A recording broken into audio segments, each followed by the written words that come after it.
আসসালামু আলাইকুম। ঈদ মুবারক। আপনারা সকল ভালো আছেন নি? যে যেখানেও আছেন, সুস্থ থাকবা, ভালো থাকবা। আল্লাহ আপনাদের হেফাজত করবো, অতটুকু করবো। স্ক্রিন ফলো করবা, কিতা, কিতা আমি মিক্স করছি একটু খেয়াল করে দেখবা।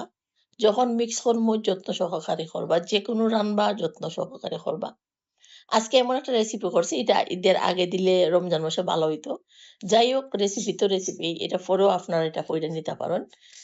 আমি কিমা নিছি, চিকেন কিমা, বিফ কিমা নিতে পারেন। কোনো সমস্যা নাই।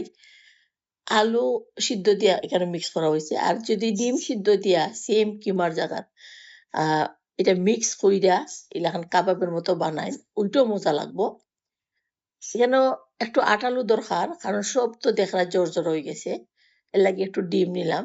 এবং বেশি দিতে যাইবা না ডিম, আন্দাজ মতো। আমি কিমার পরিমাণে যতটুকু সুন্দর সফট মাখাইলে এটা ডুবো ওইভাবে করছি।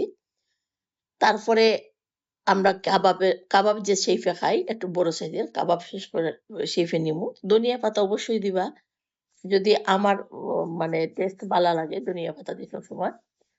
পাতাকপি দিয়ে কিতা করছি গুল, গুল কইরা শেইফে আমি কইরা নিছি। আপনারা স্কয়ার কইরা কিছু দিতে পারতেছেন না, কাইট্টা নিতে পারেন, সমস্যা নাই। এই শেফটা আমার কাছে পছন্দ লাগছে।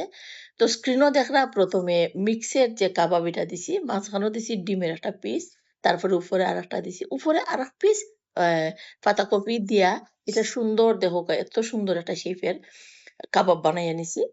কাবাব বানাইয়া নেওয়ার পরে স্প্রিং রোল শিট দিয়া এটারে আমি র‍্যাপ করমু। র‍্যাপ করলে হয় কিটা, আপনি যখন তেলও ছাড়বা, এটা তেল কম টানে। আর যদি এই মুহূর্তে যদি আপনি কুটিং করে ছাড়েন, যে হয়তোবা ডিম দিয়ে, ব্রেড ক্রাম্ব দিয়ে, এটা তেলটা এত বেশি টানে, হওয়ার মতো নয়। আর এরকম যদি আপনি স্প্রিং রোল শিট দিয়ে যদি করুন বিরানটা, অর্থাৎ ভাজন, ফ্রাই করুন, তাইলে এটা খুবই সুন্দর, এত বেশি লাগে না। তো যেরকমভাবে দেখরা আমি ১ম এ একটা সিটরা কাইট্টা ২ পিস কইরা নিছি। এটার সাথে, সাথে কইরা খাইলে ক্রিসপি। কিন্তু ডাবল ফোল্ড মানে ডাবল একটা সিটে ডাবল কইরা অর্থাৎ ফোল্ড কইরা যদি করুন, ওইটা আরো বেশি বালা লাগে, দেখতেও সুন্দর লাগে। প্লাস ওই সময় যদি আপনি ফ্রোজেন করতে চান, জাস্ট একটু স্টিম কইরা অর্থাৎ সিদ্ধ কইরা সেইনারে দিয়া রাখি দিবা। মোমোর মতো। যখনই বাহরবা, বাহইরা এটা ডিপ রোস্ট কইরা কিছু সময় বাইরে রাইখা তারপরে এটা ফ্রাই কইরা নিবা। আলহামদুলিল্লাহ খুবই ভালো লাগবো। আর সাথে, সাথে খাওয়ার লাগি ডিম ব্রাশ কইরা তিল তো স্বাভাবিক দেখার লাগি সুন্দরের লাগি দিবা। আর যদি না থাকে ডিম অবশ্যই ব্রাশ করবা। সাদা তিল, কালা তিল যাই দিন। তারপরে ডিপ তেলে সুন্দর করে কম আগুনে না বেশি আগুনে না মিডিয়াম আগুনে ভাইজা খাইয়া দেখবা।